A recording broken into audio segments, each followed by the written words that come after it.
Hind told emergency call operators she was the only one left alive and begged them to come and rescue her. أجي أخذك؟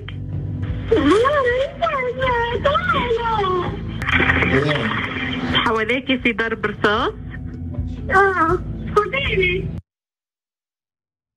A new Washington Post investigation has uncovered more heart-wrenching details about the deaths of a 6-year-old Palestinian girl and the men who tried to save her life back in January. As we've seen repeatedly, the Post's findings conflict with Israel's claims that the Israeli Defense Forces were not, in fact, responsible for this tragedy. Now, Hind Rajab, the 6-year-old girl, and her family lived in the northern part of Gaza City for decades. But they fled further west as attacks by the Israeli Defense Forces were underway. At 9:32 a.m. on January 28th, the IDF put out a statement in Arabic on X, asking residents in the west of Gaza City to evacuate immediately. In response, Hind's uncle, Bashar, and his wife loaded Hind and her 4 cousins into a car to evacuate the area. Their plan was to drive north out of the evacuation zone and back toward the family home in northern Gaza City. But they didn't make it that far. The family stopped less than a quarter of a mile from where they started. Around 1 p.m., Hind's cousin, 15-year-old Layan, called Bashar's brother, Samir. She told him they were surrounded and the Israeli army had opened fire on their car. Everyone in the vehicle except for Hind and Layan were dead, she said. Samir called another uncle, Mohammed, who eventually reached the Palestinian Red Crescent Society. A dispatcher first reached Layan around 2:30 p.m. الو مرحبا. ايوه بدخل علينا. الدبابه جنبي. انتوا متخبيين؟ في سياره احنا جنبينا الدبابه. انتوا جوا السياره؟ Pausing here to deliver some honest truth as we do in our news coverage as well. TYT is facing challenges, guys, as the entire industry is. You know who could make the difference? You. If you hit the join button below, it's gonna make all the difference and keep us in business. We appreciate you, thank you. The girl screamed and the call dropped. But while the dispatcher spoke to Layan, 62 gunshots were heard over 6 seconds in 2 bursts of fire. It's all recorded on the call. And in case there's any confusion over who's responsible for firing the shots, Stephen Beck, an acoustic analyst who consulted with the FBI for more than a decade, examined the recording at the request of the Post and found the number of rounds per minute fired was faster than an automatic AK patterned rifle, which Hamas fighters often use. The rate, he said, was more akin to weapons commonly issued to Israeli forces. So this evidence indicates that the family was fired at and killed by the IDF. But unfortunately, there's more. The call with Layan, which began around 2:30, ended in less than a minute. A satellite image captured roughly an hour later shows at least 4 Israeli armored vehicles around 300 meters up the road from the girls. After the call with Layan ended, the Palestinian Red Crescent Society operations room called back immediately. That's when Hind answered and told the dispatcher that Layan was dead. She also communicated that Israeli tanks were moving toward the car. الدبابة وين؟ جنبية. الدبابة جنبكم؟ ما عم تتحرك ولا واقف؟ نزل حدا منها؟ هي بتتحرك. تتحرك؟ طيب هي بتتحرك جنب السيارة ولا هي جاي من ورا السيارة أو من قدام السيارة؟ من قدام السيارة. هي جاية عليكي من قدام السيارة الدبابة؟ قريب كتير؟ كتير. وعم تمشي؟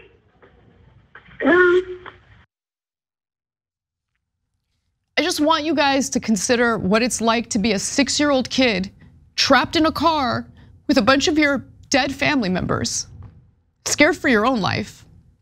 Anyway, I'm sorry, it's just difficult to get through this story.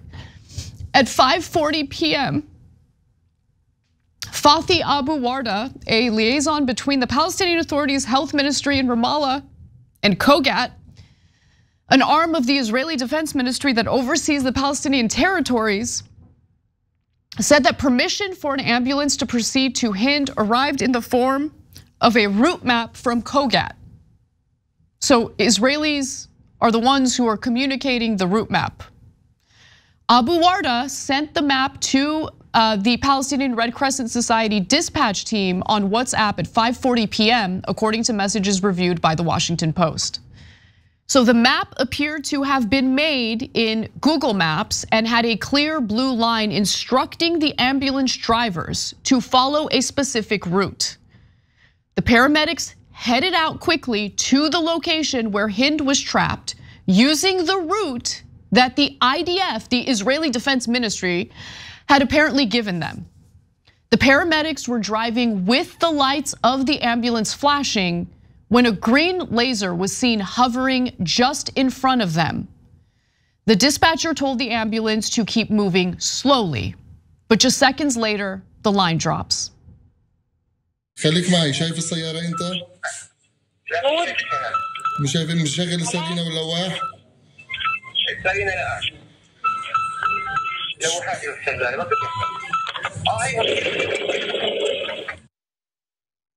As the call with paramedics drops at 6 p.m., a bang is audible on the call with Hind. At that point, she tells dispatchers she's okay, but they soon lost contact with her, this time for good.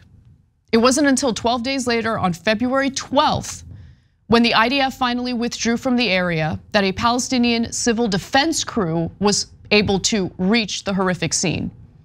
They found Hind's body in a car riddled with bullets, according to her uncle Samir Hamada, who also arrived at the scene early that morning. The door and pieces of the hood of the family car had been torn off. Samir described his brother's body as dangling from the driver's seat. Holes in Hind's family car were consistent with a machine gun used by Israeli tanks. The ambulance, which was found about 50 meters away from the car Hamda was killed in, was completely charred, as you saw in the video. None of the 6 munitions experts interviewed by the Washington Post could say definitively what munition caused the damage or killed the paramedics based on the ambulance alone, because of the time elapsed and the complexity of urban combat. They agreed, however, the damage to the ambulance was consistent with the potential use of a round fired from Israeli tanks that matched the vehicles captured in satellite imagery in the area that day. Among the killed Palestinians were, of course, 6-year-old Hind Rajab, Bashar Hamada and his 13-year-old daughter, Layan, along with 4 other family members. The paramedics who were killed were Yusuf, Zeno, and Ahmad al-Madoun. The Israeli Defense Forces originally claimed that their forces weren't even present or within firing range of the Hamada family car.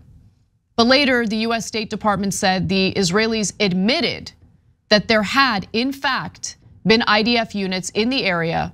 So once again, detailed investigations pour cold water on Israel's denials. After this story published, State Department spokesman Matt Miller said the following, quote, "The death of Hind Rajab is an unspeakable tragedy. So what we are going to do is take the information that is contained in the Washington Post story. We're going to go back to the government of Israel and ask them for further information. We would still welcome a full investigation into this matter and how it occurred in the first place." Let me go ahead and decode Matt Miller's statement for you. The US government is gonna do absolutely nothing about it. Nothing is gonna change. The conduct of the IDF will continue. More innocent people will be slaughtered, including little kids like 6-year-old Hind. And Americans get to feel super hopeless about it because both political parties are overwhelmingly in support of anything and everything the Israeli government wants to do. And then, even if they're found guilty of murdering a 6-year-old girl, right? Even if that's the case, does anyone really think that the Biden administration or whoever's in charge, it doesn't really matter, even if it was Donald Trump, is anyone really under the illusion that the weapons that we transfer over to Israel are going to have any strings attached? Okay. And like, how many times are we gonna see instances of paramedics being targeted, of kids getting killed? It's just gonna continue.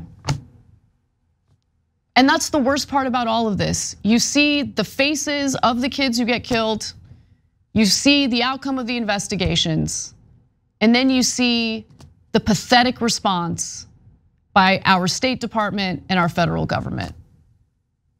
And what they communicate every day to us is the lives of one side matter. What happened to Israeli civilians it can only be amounted to an atrocity, should only be considered terrorism, and I agree with that take entirely. But when it comes to little girls like Hind, a 6-year-old whose final moments on this earth consisted of her being trapped in a car with her dead relatives, we're gonna ask some questions and then hope that the American people will forget about this story. Some of us don't forget. I'm one of them. These are the kinds of stories that blacken my heart. Hey, thanks for watching that video. We really appreciate it, guys. And we appreciate it if you become members, because that allows us to be independent, honest, progressive, all the things that you don't get from corporate media. And all of that is because of you guys. Hit the join button below and become one of us, become a Young Turk.